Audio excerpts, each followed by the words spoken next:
It's also good for a Friday, from driving skills to a story about some good morals. Our Itai Hod visited a shelter for homeless adult men on Skid Row, where he followed two young men from Loyola High School looking to make a difference when it comes to fighting the homelessness crisis.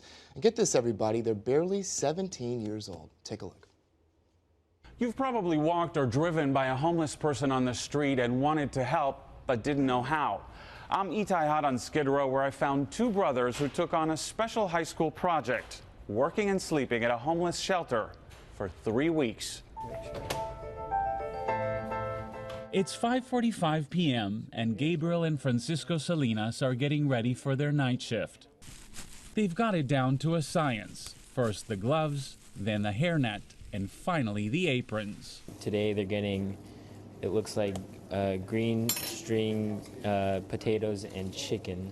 When it came down to their senior service project, these twin brothers from Loyola High School had an unusual idea. Some of my friends are helping out at schools or assisting nurses at hospitals, but Francisco and I decided to work at a homeless shelter.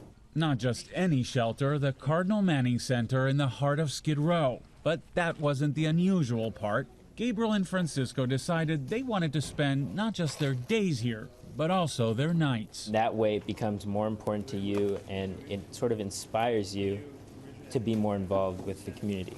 You know, there's a completely different world out there that, you know, really goes unmentioned, and I think that's a huge problem of the homelessness crisis, that we don't talk about it enough. And if you think this is just another pseudo project for entitled suburban kids, think again. Their only time off is 3 hours each morning for cross-training practice. But other than that, for 3 weeks, this shelter has been their home. And if you ask the residents here, that makes all the difference. Yeah. It brings sincerity, and it brings a little bit of the other side of the coin more into focus. Before turning in, one last assignment, a journal entry on how their day went. Living with the residents just a couple doors down is definitely a whole learning process. There's still a lot to learn. A lot to learn indeed. But one thing's for sure, these students are in a class of their own.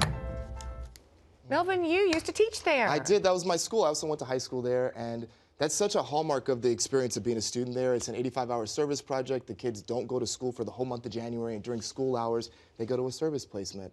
And so much of that experience just really frames your whole kind of experience at the school.